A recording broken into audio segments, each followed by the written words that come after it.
A massive alien spaceship approaches Earth, severely damaging the International Space Station. The only survivor, Collins, attempts to send critical information to Dr. Fielding on Earth, but the station loses power and an alien attacks her. On Earth, a socially awkward boy named Alex, obsessed with space and technology, is forced by his mother to attend Rim of the World summer camp in Southern California to improve his social skills. Before leaving, he puts on his late father's watch. Meanwhile, a wealthy boy named Dariush says goodbye to his parents as he heads to the same camp. At the airport, a girl named Zhen is questioned by an immigration officer because her caretaker's not Chinese. The man, pretending to be her uncle, claims they are attending a spelling bee. Once cleared, Zhen pays him for the act and takes a cab to the camp. When Alex arrives at Rim of the World, he meets the camp counselors and finds them strange. He tries to speak Chinese to Zhen, but she ignores him. Dariush unsuccessfully flirts with a female counselor. Later, during activities, Dariush tries flirting with Zhen, but she ignores him and goes down the zip line. When it's Alex's turn, he feels dizzy, panics, and climbs back down. A counselor mocks him, causing Alex to run away upset. That evening, seeking quiet away from the noisy campfire, Alex goes to a bridge where Zhen is also sitting. They share a silent moment together. The next day, the campers go canoeing, but the activity is delayed after someone defecates in a canoe. While waiting, Zhen walks off, and Alex follows, warning her it's unsafe. She ignores him and reaches the lookout point featured on the camp flyer. Alex receives a call from his mother, but puts his phone away when Dariush appears after using the bathroom. Dariush drags Alex to the cliff's edge, claiming exposure therapy will cure his fear of heights. Gabriel suddenly appears, orders Dariush to stop, and when Dariush threatens him, Gabriel knocks him down with a punch and helps Alex. At that moment, they hear an explosion, and all three receive alerts on their phones. The emergency broadcast system announces that all civilians must evacuate and avoid unknown aircraft. The kids run back to the lake, but find it deserted. A second explosion shakes the sky, followed by multiple aerial blasts. They try calling for help, but realize their phones are dead. As the light shifts around them, planes fly rapidly over the lake. The group decides to head back to the camp, only to find it abandoned. A sign says everyone has evacuated down the mountain and advises anyone left behind to call 911. On a table, they find a counselor who slept through the evacuation. Zhen drinks from his bottle labeled milk and discovers it's alcohol. The counselor is passed out drunk. Inside the main camp building, they find the power's out. Explaining why the phones aren't working, Alex concludes that EMP grenades must have caused the electronic failure. More explosions outside send the group running to see Air Force jets fighting unidentified ships. The area is heavily damaged, and downed planes crash around them, forcing them to flee. An explosion throws them to the ground, and a spacecraft crashes nearby, knocking them down again. Alex identifies it as a pod from the International Space Station. Gabriel burns his hand touching it. Zhen offers a bottle of water, but after Dariush carelessly drinks some, Gabriel uses the rest to cool the pod's door. Dariush warns that the pod is covered in green slime, and they don't know if it's dangerous. The door suddenly blasts off, hitting Dariush, and Collins crawls out. She gives Alex a necklace holding a key, instructing him to deliver it to Fielding at NASA's Pasadena lab. The key contains critical information, including something called Excalibur. A massive alien appears behind them. Gabriel refuses to leave Collins, but she insists they escape. As the kids run, the alien kills Collins by forcing a large finger into her mouth.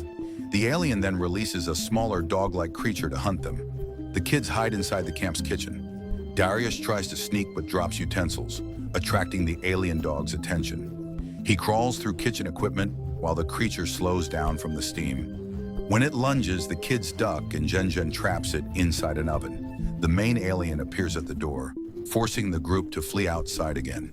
They dodge its attacking arm and hide. Gabriel and Dariush under the stairs, Alex and Zhen in the toilet area. As the alien descends the stairs, Gabriel covers Dariush's mouth to keep him silent. When the alien approaches the toilet, Alex and Zhen are forced to hide inside a deposit filled with feces. Gabriel convinces Dariush to help the others. They spot the dog-like alien climbing out of the building through the chimney. Meanwhile, the counselor wakes up and stumbles into the bathroom, forcing the kids to dodge his urine. The large alien suddenly smashes through the walls and kills the counselor instantly. Gabriel and Darius run and hide inside the space pod, shutting the door just as the dog alien reaches them. Alex and Jen try to help, but the dog alien searches for them, forcing them to hide. When the creature almost finds Alex, Gabriel and Darius accidentally hit the ignition button inside the pod, burning the dog alien to death. The large alien hears the dog screeching and attacks the kids, knocking them down. It spits green goo onto Darius's face and inserts a strange tongue into his mouth. Before it can do more, a passing plane fires at the alien, knocking it down and saving Darius. The kids take the chance to run. Alex suggests the alien's tongue might have been its reproductive organ, causing Darius to panic. An argument starts, but Jen slaps them all and tells them to focus on delivering the key. They realize Pasadena is 70 miles away, and Darius warns the journey is dangerous during an alien invasion. Gabriel suggests finding a police station and handing the key to authorities instead. The group takes bicycles from another camp building. Alex admits he can't ride, but Gabriel insists on helping him. They guide Alex along the road until he rides on his own, though he eventually falls. When Alex looks over a cliff, he sees the city in ruins. Back at the camp, the large alien wakes up, finds its dog dead, and roars in anger. The kids reach the deserted city and arrive at a police station. Gabriel stays outside with the bikes while the others search inside using flashlights. They find an evacuation notice explaining that nuclear weapons have been authorized in Los Angeles and that Europe and Asia have already fallen. All units are ordered to locate the alien's power source. Alex finds a criminal named Lou locked in a cell. Lou asks to be freed. Darius opposes it, but Jen argues they can't choose who lives or dies. Lou says he has a son waiting for him. Alex drops the keys near the cell, telling Lou to leave after they're gone. The kids continue through the city on their bikes and see vehicles approaching. They try to get the driver's attention, but are surrounded by armed soldiers. Once the soldiers realize they're children, they lower their weapons. The commander congratulates Alex after he hands over the key for fielding. The kids are placed on a bus heading toward the evacuation center. However, as the convoy moves out, an alien spacecraft attacks and destroys the convoy within seconds. The bus driver gets trapped under the collapsing roof and tells the kids to leave him behind. They quickly exit the bus and find themselves in the middle of a battle between humans and aliens, including another dog-like alien attacking soldiers. The kids dodge attacks as they move through the chaos and find the commander pinned under a fallen vehicle. Realizing he won't survive, the commander gives Alex the key and tells him to protect it. Jen picks up a radio, and the group escapes the area just before a large explosion wipes out the remaining soldiers. Later, the kids cross San Gabriel Valley, and Darius complains until Jen calls for a break. Gabriel mentions his house is nearby but hesitates to return, revealing he escaped from juvenile detention and worries his mother won't want to see him. With alien ships flying overhead, they decide to hide in Gabriel's house. The house is empty and looted, but the kids find some food. They share personal stories. Darius talks about facing pressure at school from rich classmates who bully anyone they see as weak. Gabriel explains he grew up without a father and helped his mother at her grocery store. After a mistake with a customer's change led to a fight, Gabriel's mother was fired and later stopped visiting him in jail. Jen reminds Gabriel that while people can't choose their families, they can choose new ones. The group takes a selfie together. There are only 2 beds, leading to an argument about who shares with Jen. Alex wins and tries to distract himself with a Rubik's Cube, but Jen holds his hand and says she's glad it's him. In the middle of the night, strange noises wake them. They go to the backyard and find themselves surrounded by armed masked men, led by Lou.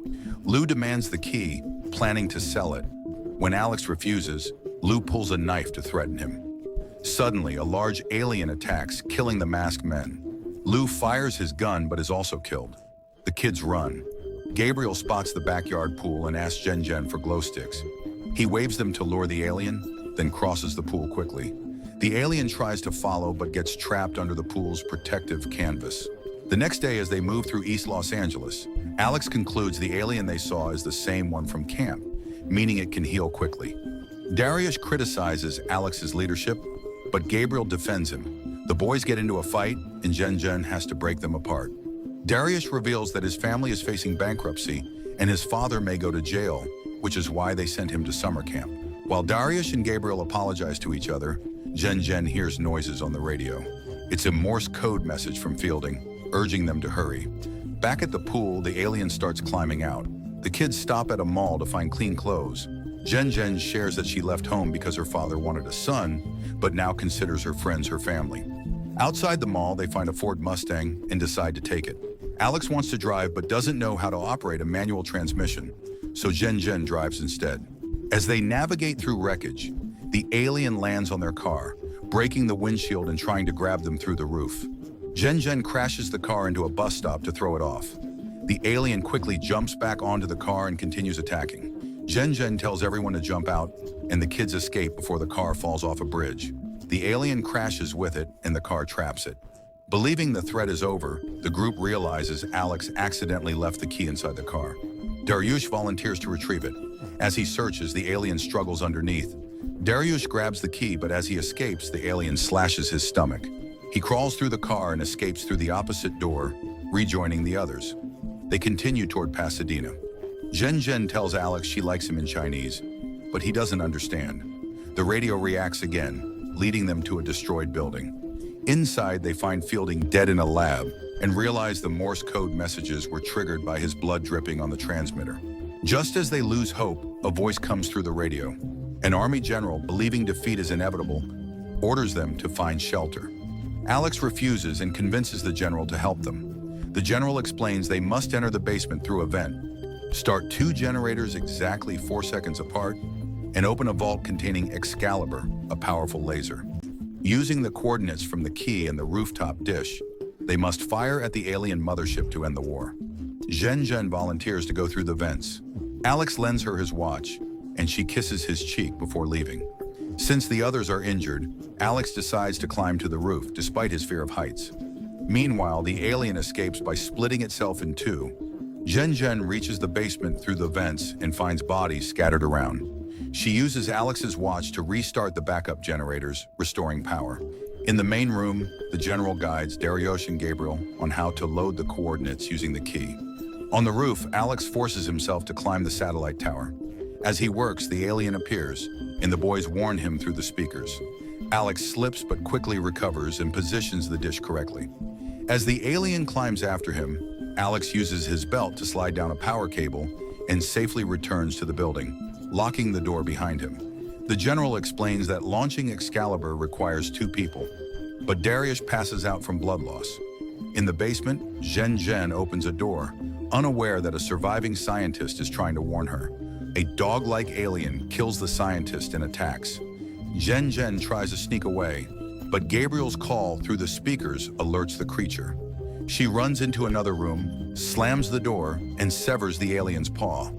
The general gives Gabriel the password for the safe containing the launch codes, but Gabriel struggles with the numbers.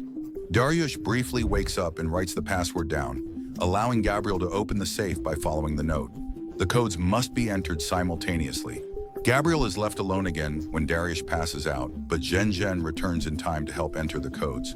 As they finish, the main alien crashes through the ceiling. The kids hide while the alien prepares to attack, but a Rubik's Cube hits it on the head. Alex distracts the alien, leading it away so the others can complete the launch.